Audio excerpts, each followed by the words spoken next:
Magandang maulan na umaga sa inyo mga ka-update and mga kakampings. Ayan, kumusta po kayo? So, bibigyan natin ng konting reaction itong post ni Juliana Pareskova Segovia, no? Sa kanyang social media post, ito yung sabi niya. Sinabi ni Juliana, para sa amin, nakaka-offend yung tawagin kaming sir, bro, yan. Tapos long hair kami at naka-makeup. Yun po yung sabi niya. Okay. Pero sa kumakalat nga ng mga post sa social media, mukhang hindi ito nakakuha ng simpatya ng mga netizen. Ang nangyari, binabash pa siya. Kesyo, nakukuha ang respeto, depende sa pagkatao. Kasi marami naman dyan na mga, katulad si Mimi Vice Ganda, wala namang nagaganon sa kanya, no? Yung respeto nandun naman. So, depende na lang yun sa tao. Marami naman akong kilala na mga talagang nagbibihis, babae talaga, na ando naman yung respeto ng mga tao, no? Depende lang kung alam ng tao na bastusin ka, kaya ka siguro hindi binibigyan ng magandang pagtawag, no? Or talagang sadyang binabastos ka. Kasi nga, depende yon sa nakikita nila sa'yo. So, hindi po yan dinidemand, no? Hindi inihingi yung respeto, na-earn po yan. So, sa community mo, no, dito kay Juliana, depende sa community niya kung ano yung nakikita sa kanya sa paligid niya, anong nakikita sa kanya ng mga tao, no? Anong nakikita sa kanya ng mga bata, paano niya tinatrato ang mga kabataan sa paligid niya, no? Na bakit siya binabastos sa tingin niya? Bakit siya tinatawag ng sir? Bakit siya tinatawag na bro, di ba? So, in short, no, kung nakikita natin na hindi niya na-earn ang respect sa paligid niya. So, hindi po kasalanan ng mga tao niya. Huwag mong kami. Kasi, ako, hindi rin ako agree sa mga ganon, di ba? So, kung tatawagin ako ma'am, ayoko rin, no? Although, member ako ng LGBT, hindi rin ako favor doon na tawagin ako ma'am, di ba?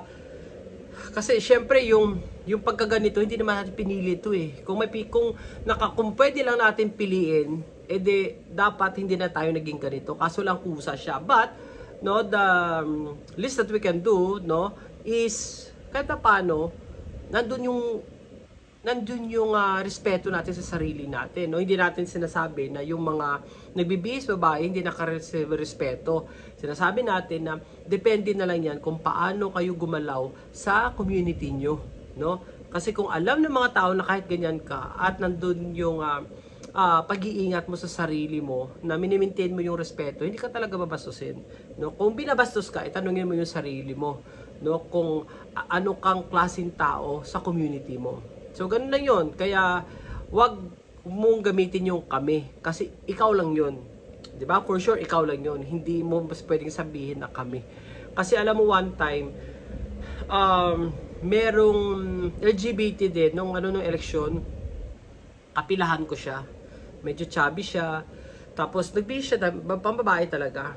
So, eto ngayon, nung inaabot niya na yung, diba, yung ipapasok sa machine na yan, sabi ng nag-assist doon na, ay sir, dito po. Tapos sabi nito ng LGBT, sabi niya sir, sabi niya ganun, sir, sabi niya ganun. So, ay sorry po, ma'am, na ganun yung babae. So, minsan, hindi natin masisisi kung paano nila i-address. Kasi sa kanila din, marami din tao na hindi sila aware. No, ang alam nila, lalaki ka na nagbihis ka ba? So, still, may lawit ka pa rin, di ba? So, hindi mo yun masisi ibang tao. Meron lang talagang hindi nila sinasadya na tawagin kang sir or ma'am. They just don't know how to address you. So, hindi mo pwede silang sisihin. Hindi ka dapat ma-offend, no?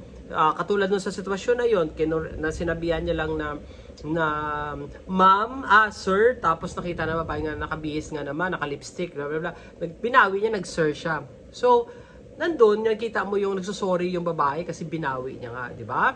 So, hindi lahat ng tao alam kung paano ka i-address. Unless, sabihin mo, unless, ipakita mo na talagang karespeto ka, ganun po yun. Hindi natin pwedeng i-demand yun. Kasi una-una, Hindi nila kasalanan, hindi rin natin kasalanan. So, dapat lang tayo mag-ingat sa ating mga galaw para nandun yung respeto ng tao. At kung gusto mo talaga i-project na ganun ka, maglagay ka ng ano, pwede malagay ka sa pinto nyo na, ma'am po ako, ha? Parang ganun. O kaya magdamit ka ng ano. Kasi, yun nga, depende na lang yun, in-earn niya yung respeto. Hindi naman yun dinidemand, no?